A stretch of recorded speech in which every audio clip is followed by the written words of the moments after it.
జగన్మోహన్ రెడ్డి గారి ఉద్దేశం స్పష్టంగా మనకు తెలుసు. ఆయన మొదటి సంవత్సరం టెన్యూర్లో ఎన్ని కష్టాలు ఉన్నాయి, ప్రజలకు ఇవ్వాల్సిన సంక్షేమము అభివృద్ధి కార్యక్రమాలు చేస్తూ వచ్చారు.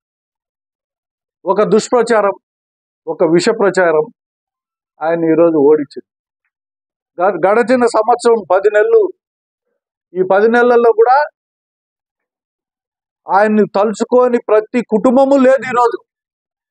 అయ్యా నువ్వు ఉండన్నా మాకేదో ఒకటి వచ్చిందే, ఈరోజు మా పరిస్థితులు ఇంత దారుణంగా ఉన్నాయి, ఆదాయం లేదు, పనులు లేవు, కరువు వచ్చింది,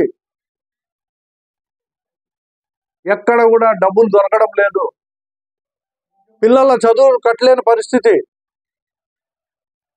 నీకు 15 నాకు 15, ఇంకోరికి 15, వాళ్ళకి 15, వీళ్ళకి 15, నీకు 15 నూర్లు, నీకు 15 నూర్లు, నీకు 15.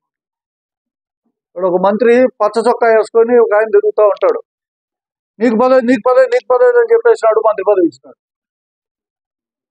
ఇప్పుడు ఆ మంత్రి ఏం చేస్తాడో వాళ్ళ నియోజకవర్గంలో ఆయన ఎంత మటుకు ఆయన్ను ఆదరిస్తాడో నాకైతే తెలియదు. కానీ భయంకరమైన అబద్ధాలు చెప్పి అధికారంలోకి వచ్చినారు. చాలా సంతోషం. మీరు ఇవ్వాల్సిన, మీరు చెప్పిన ఆ మాటలు కాపాడండి. సూపర్ 6 ఏమైపోయింది? పెన్షన్ నువ్వు ఇచ్చేదేదా అనాదిగా వస్తుంది, పెరుగుతూ వస్తుంది, రేట్లు పెరిగితే పెన్షన్ పెరుగుతుంది. అది ఉద్యోగస్తులకు పెరుగుతుంది, ఉద్యోగులు కానోళ్లకు పెన్షన్ ఇస్తే పెరుగుతూనే ఉంటుంది. దాంట్లో ఏం నీ గొప్పతనం ఏం లేదు.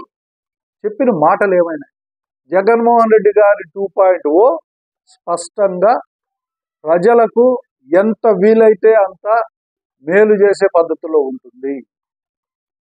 ఇంకొక పక్క ఈ తెలుగుదేశం పార్టీ ఏదైతే అధికారంలో ఉందో ఈ పార్టీ సభ్యులు చేసే అరాచకాలు, వీటన్నిటిపైన కూడా సమీక్ష చేసి నిర్ణయాలు తీసుకుంటారు. ఎందుకంటే ఈరోజు జనసేనను, బీజేపీను వాళ్ళ పాత్ర నామమాత్రం. పవన్ కళ్యాణ్కి ఎప్పుడో బేది మాత్ర ఇచ్చేవాడు. ఆ బేది మాత్రం వల్ల ఆయన ఏమీ మాట్లాడ్డా, ఆయన చంద్రబాబు జపం చేయాల్సిందే. ఆయనలో ఏం మాట్లాడే సత్తా లేదు ఇంకా ఆయనకు, పవన్ కళ్యాణ్కు. ఆయన మానసికంగా నువ్వు పార్టీని నడపలేవు, నీ దగ్గర ఆ సత్తా లేదు, నీ దగ్గర మనుషులు తక్కువ ఉండారు, నీకు నీ కులమే ఉంది, ఇంకెవరు లేరు, కాబట్టి నువ్వు నాతోనే కలిసి ఉండు, నేను చూడు ఇంత పెద్ద నాయకుడిని, నా స్టేటస్ ఇది, నా పరిస్థితులు ఇది, నేను చూడు ఎన్ని సీట్లు సంపాదించిన 134, నువ్వు 21 కదా, నీది 100% కావచ్చు కానీ నాది ఎంత పర్సెంటేజ్, నాది కూడా ఉంది కదా అంతా, నా వల్లనే కదా నువ్వు గెలిచింది. ఆయన మైండ్ సెట్ని మార్చేసినాడు. పాపం ఆయన ప్రశ్నించే పరిస్థితుల్లో లేడు. ఎక్కడ అరాచకం జరిగినా ఆయన ప్రశ్నించే స్థాయిలో లేడు. ఈరోజు చంద్రబాబు నాయుడు గారిని పొగిడే తప్ప నుంచి పాపం ఆయనకు మిగిలిన ఆప్షన్ ఇంకోటి ఏది లేదు. 2.0 జగన్మోహన్ రెడ్డి వస్తే ఖచ్చితంగా బ్రహ్మాండమైన పథకాలు, బ్రహ్మాండమైన అడ్మినిస్ట్రేషను, ఎక్కడ కూడా ఎవ్వడు విమర్శించలేని స్థాయిలో ఆ ప్రభుత్వాన్ని నడిపేదానికి ఆయన ప్రణాళిక సిద్ధం చేసుకుంటున్నాడు. భవిష్యత్తులో మనం ఓపికగా, సహనంగా ఈరోజు ఈ పార్టీలకు ఓట్లేసిన దానికి తల ఉంచుకొని మౌనంగా ఉండాల్సిందే తప్పనిచ్చి, అధికారం వచ్చేది 2029లో జగన్మోహన్ రెడ్డికి. ఆ జగన్మోహన్ రెడ్డి గారు అధికారంలోకి వచ్చిన తర్వాత ఈ స్వర్ణాంధ్రప్రదేశ్ కాదు, ఇది ఇంకా బ్రహ్మాండమైన ఆంధ్రప్రదేశ్గా తీర్చిదిద్దేదానికి ఆయన ప్రయత్నం చేస్తారని చెప్పి సందర్భం.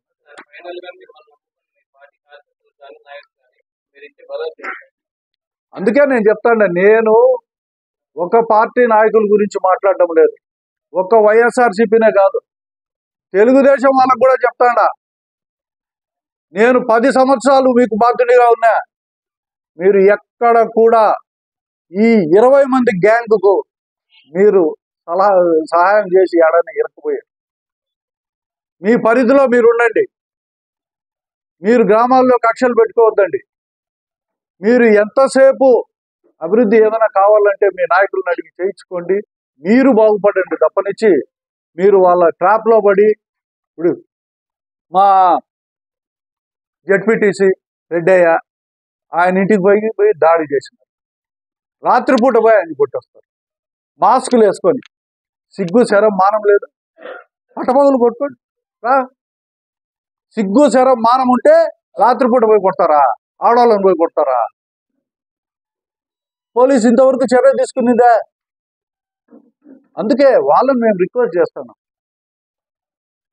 మీరు గౌరవమైన పదవుల్లో ఉన్నారు కాబట్టి ప్రజలను రక్షించండి అయ్యా. మా అభ్యర్థన అదే. ఇంకో చోట ఎవడో పని చేసుకుంటే దౌర్జన్యంగా ఆక్యుపై చేస్తారు దుద్దాల్లో, వాళ్ళని బెదిరిస్తారు. ఇంకొక ఆయన ఎవరో పని తెచ్చుకుంటే ఆయన బెదిరిస్తారు. ఏమి దౌర్జన్యం? ఇంతవరకు రాయచోటి నియోజకవర్గంలో ఉద్దండులు ఎమ్మెల్యేలు అయినారు, గౌరవంగా బతికినారు. ఎక్కడ కూడా ఈ చిల్లర రాజకీయాలు దొంగ శాస్త్రం కొట్టించారు. ఈ పేరు ఈరోజు తెచ్చుకున్నారంటే మీరు తల వంచుకొని సిగ్గుతో బతకండి. భవిష్యత్తులో మీకు ఏం ట్రీట్మెంట్ ఇవ్వాలో ఆ ట్రీట్మెంట్ ఇచ్చేదానికి సంసిద్ధంగా ఉంటాం.